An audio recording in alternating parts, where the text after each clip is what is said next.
আল্লাহ যদি সব সৃষ্টি করে থাকে, নাউজুবিল্লাহ, আল্লাহকে কে সৃষ্টি করে? আল্লাহকে যদি কেউ সৃষ্টি করে থাকে তাহলে সে তো আল্লাহর স্রষ্টা হয়ে যাবে, তাই নয় কি? নাউজুবিল্লাহ। তাহলে এভাবে পিছনে যেতে যেতে তো একটা জায়গায় শেষ হতে হবে। আমরা যখন ফিলোসফি পড়েছিলাম, একটা তত্ত্ব ছিল, তার নাম হচ্ছে কার্যকারণ তত্ত্ব।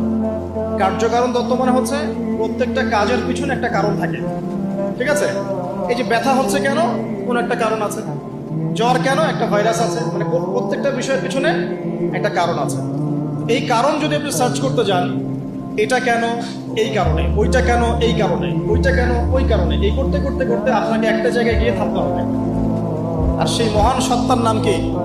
আল্লাহ। এটা আমরা বিশ্বাস করি। এখন আপনি যতই প্রশ্ন করেন এভাবে, আপনি কোনো কুল কিনারা পাবেন না।